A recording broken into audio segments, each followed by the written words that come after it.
Can something be adorable yet kind of ugly at the same time?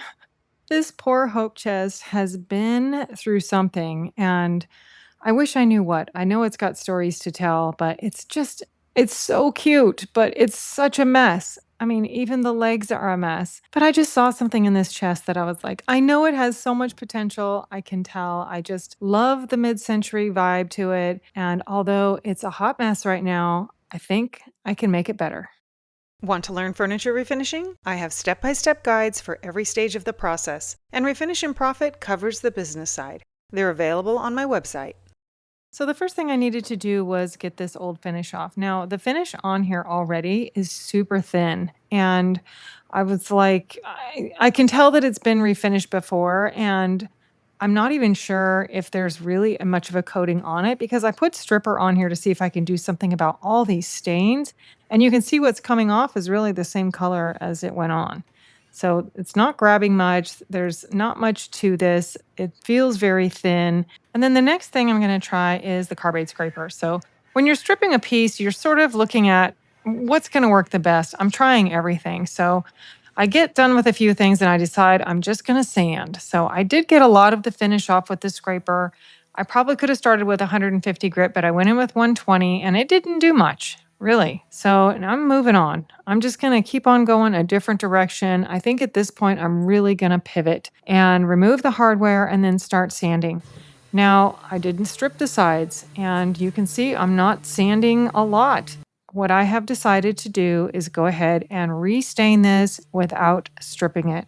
It's a method I've done several times, and I think it's going to work really well here. I also want to go ahead and disable this lock. Now, these have been recalled for safety reasons, and usually you can find replacement sets, but I was really struggling with the design of this one to find a replacement. So I decided to just disable it and take this off of here. And yes, you can patch it, do all kinds of things, but I decided to just take it off. So I am using a syringe with glue in it to fix some trim pieces that were really loose. My hand was in the way, but I had a syringe with glue in it. And then I'm just going to clamp this down so that it can set up really nicely and no longer be an issue. I've got long bar clamps. If you don't have some of those, it's amazing how many times I need them. And just because I'm not stripping doesn't mean that I don't still have a lot of sanding to do. And having the pad on here is really helping when doing things like legs. I've also learned that when you go to freshen up the inside of a hope chest, that it does not need wood conditioner or oils or anything like that. You actually just sand it and it brings it back to life. Who's ready for the transformation? But let's take one more look at this finish.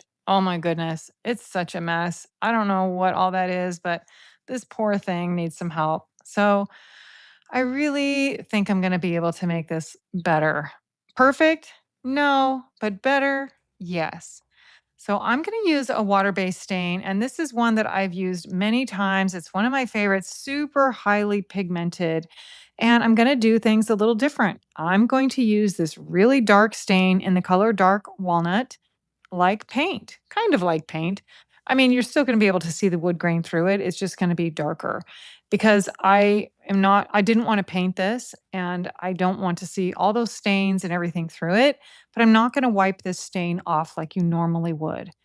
Now, is it gonna just be completely opaque and, look like a brown brick? No, it's gonna be really interesting. I've done this several times when freshening up furniture, and it works really well. So, as you know, I stripped the top for the most part. I scuff sanded all of this, but the finish on it is so thin that this stain is still going to absorb in.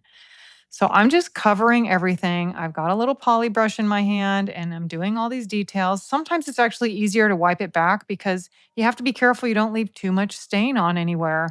And it takes some time to make sure you get it even since you're not wiping it off. But just taking your time and going over it again and again, and it evens everything out. So I do the same process on the top. I saved this for last, but this is a big surface. So I decided to spray a little water. Again, I'm using a water-based stain, not an oil-based, or you can't spray water. But that just helps to keep everything nice and wet so that I can keep going back over it and evening it out.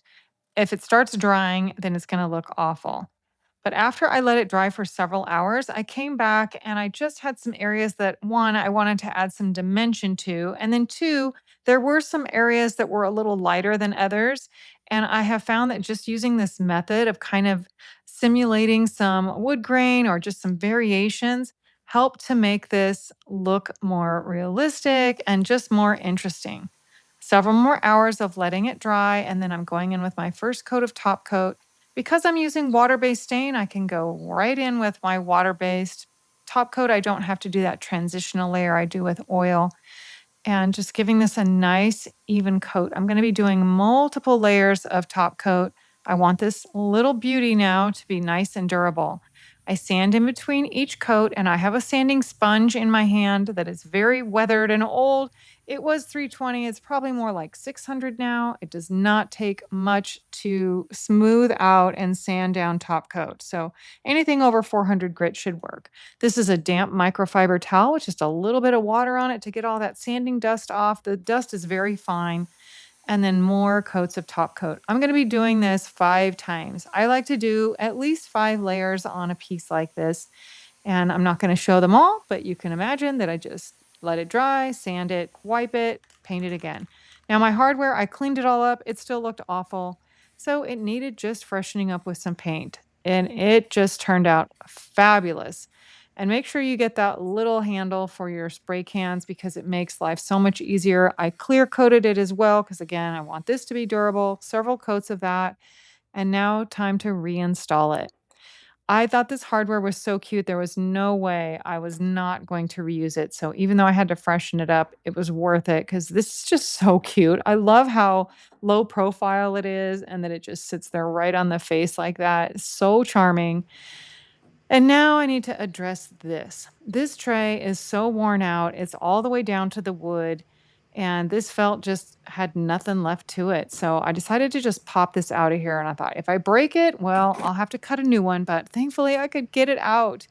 And I can see now that that is just worn all the way through. And I think it was just a spray on felt. It was so worn. There's no backing to it like felt normally has. So I'm just getting the staples out. I flipped that over just to pull everything out. And now I'm just going to figure out. I thought maybe I'll just get some rough sandpaper and sand the felt off. But once again, the carbide scraper comes in clutch. So I love this tool. I use it all the time for, as you can see, all kinds of things. One, scraping finish or scraping felt.